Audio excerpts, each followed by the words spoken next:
उपमुख्यमंत्री अजितदादांनी वैभवदादांना दिलं बळ। पुराचे अतिरिक्त पाणी खानापूर मतदारसंघात सोडण्याच्या वैभव पाटील यांच्या मागणीला यश। पुराचे अतिरिक्त पाणी खानापूर मतदारसंघात सोडण्याच्या वैभव पाटील यांच्या मागणीला यश आले असून उपमुख्यमंत्री अजितदादांनी वैभव पाटील यांना बळ दिलं।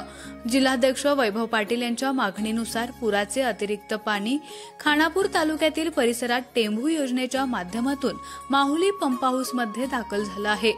सांगली जिल्ह्यात मागील पंधरवड्यात कोयना व वारणा धरण परिसरात अतिवृष्टी झाल्यानं या धरणातून पाण्याचा विसर्ग मोठ्या प्रमाणात केला जात होता। या क्षेत्रातील नद्यांच्या पाणी पातळीत कमालीची वाढ होऊन नदीकाठच्या गावांना पुराच्या पाण्याचा विळखा पडून नदीकाठच्या लोकांचे व पशुधनाचे स्थलांतर करण्याची परिस्थिती निर्माण झाली होती।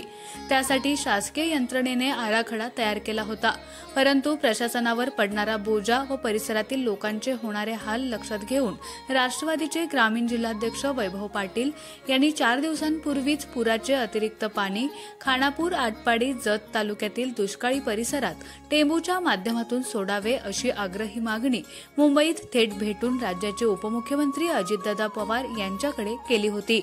त्यावर अजितदादांनी त्वरित संबंधित विभागास सूचना दिल्या होत्या। त्यामुळे जिल्हाध्यक्ष वैभव पाटील यांच्या मागणीनुसार पुराचे अतिरिक्त पाणी खानापूर तालुक्यातील परिसरात टेंभू योजनेच्या माध्यमातून माहुली पंप हाऊसमध्ये दाखल झाले आहे।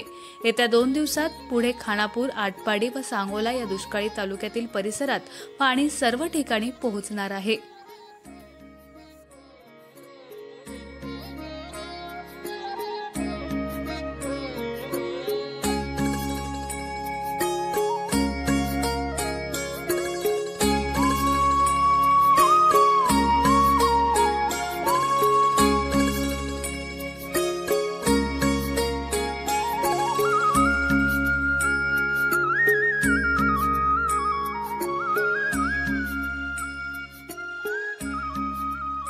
खानापूर तालुक्यातील एकमेव सर्वसमावेशक हक्काचं न्यूज चॅनल विटा लाईव्ह न्यूज चॅनल।